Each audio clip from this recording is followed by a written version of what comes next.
Hello, I'm KATIEHUGHES. I'm still in my pajamas. It is, don't know what time it is, it's like noon. But I've been having a very fun little morning with my mum, FaceTime with my mum for her photo shoot for KJH brand.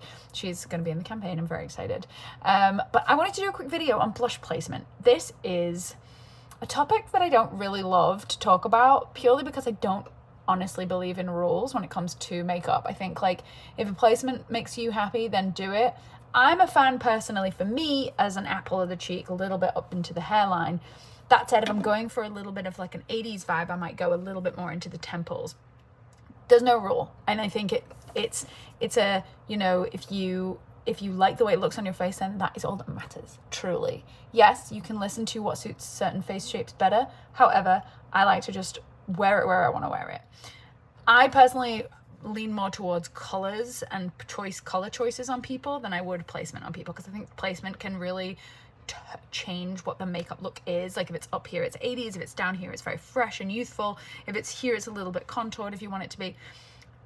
Blush does different things depending on where it is. And I don't think that we should stick to one type for each of our faces. And that is what I will say on that.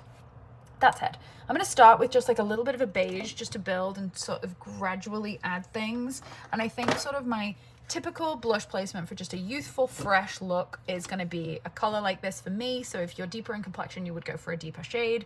And honestly, just to smile and hit the part of the cheek that pops forward the most. And almost sort of bring it a little bit onto the nose. I just had a little bit too much fun with the freckle pen. I actually love the way it looks. But just sort of like feathering it on. This is a brush that you can't actually buy yet. It's a sample from Spectrum. We might do a few more shapes, so watch this space. But I think it's really cute when the blush kind of like skims across the bridge of the nose onto the cheeks and then sort of feels like it's from the sun or from just being a bit flush from a walk or, you know, some sort of gentle activity. And so that is like a really cute, fresh kind of blush placement that you can wear with makeup, without makeup. Definitely a no makeup look approach to blush. That's the kind of style and silhouette that you're going for there. In between showing you different tips, I'm just going to sort of buff a little bit of it away so that I can show you another style in another way. Just so you know, this was Camellia from Rose Inc. Now, for a little bit more of a high up here kind of look, I'm going to take some creaseless clips and pin my hair out of my face so that I can get where I want to go. And then bring this there. Okay, so now I'm going to take a gel blush. This is the new Lip and Cheek Balm from YSL in the shade Flush. I love these. They are so gorgeous. And I'm going to use my KJH brush number. Where did it go? It's gone. No, it's not. It's here. I'm going to use my number 2 brush, and I'm just going to saturate the brush first with the product, and then I'm going to go right into the high points of the cheek, almost into the eye, just like this. This is like your 80s, your cool, your editorial, your sort of, you know, fun, you know, night out kind of blush. This is my night out placement, if you like. And I'm using a slightly more bold color because I just want it to be a little bit more obvious, but it's still going to be sheer. And then with this look, I would wear with like I wouldn't do this look so much with like a big wing liner, but I would do it with like a gold wash across my eyes, or I would do it with, you know, potentially just like a glossy lid. I would take a little bit of what's on the brush into the temples and the hairline a little bit for like a little bit of a color. And then into the eyelids. So the blush becomes the eyeshadow, if you like, as well. You could totally add a gold in there, but I think it's really nice when the blush and the eyeshadow feel, or it feels like the eyeshadow is part of the blush is part of the eye. I'm gonna do a little bit more. It's always best to start with a tiny bit and build if you need it. Again, starting with less is much easier than starting with too much and having to try and take some of it away. So yeah. You could also look at this and be like, you look like you've just been slapped. Sure, I totally understand why somebody would say that. I'm very aware of what things people might say as a creator of content in the beauty category, because some people are so picky about blush amount or powder amount or whether you look shiny or matte. People are very quick to say, and that's totally fine. But I would always say to people to just say it out loud first a couple times and be like, does somebody really need to know that I think that that's too much blush? Does it help them? Maybe you think it will, but if that's my preference, then that's okay. And so let's not police each other's amount of makeup that they wear, because it's all personal preference and it is all okay. Okay, so yes, my favorite way to then concealer around this is just to put a little bit of concealer under the eyes, maybe a little bit under the cheeks, sort of here, and then buff that in those zones, and then gradually letting it meet. So you'll kind of go like this. This is the number 7 brush from IT Cosmetics. And then you'll gradually sort of get together. And I think then this look is amplified really, really well by like a lot of mascara. And I say that without hesitation. Like the more mascara, the better.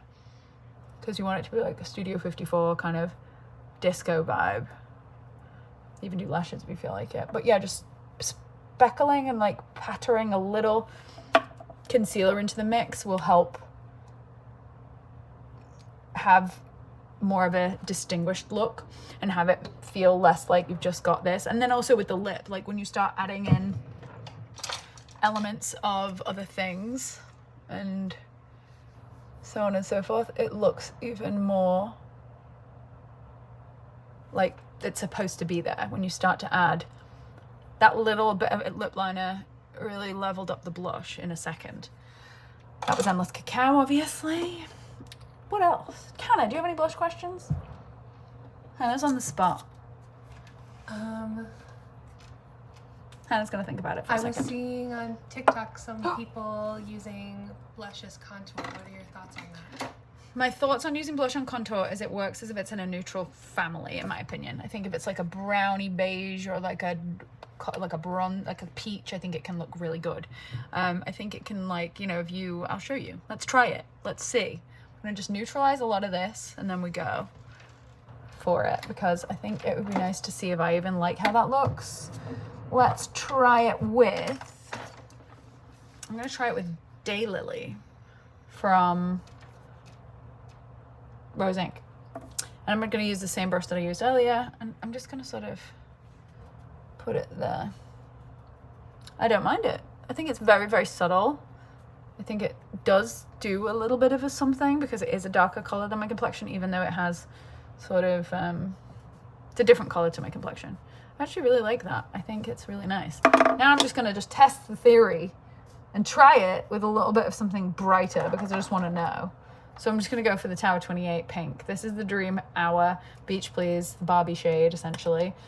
But I'm gonna use this brush just because I like the softness of this brush. So we're just gonna see what happens if I put it there. Okay, I actually wanna go back on everything I said 15 seconds ago and say I actually think it looks pretty amazing. This is putting a little bit of contour blush as a contour. I think it does a thing to the cheeks. I think it might make the cheeks look lower, which might be weird because I think cheeks typically we want to make them look higher. But I don't mind it. I don't mind it at all. Anyway, I just wanted to keep this short and sweet and give you a few blush tips, but I always want to encourage you to not play by the rules, because if you play by the rules, you might not try the thing that ends up being one of your favorite things.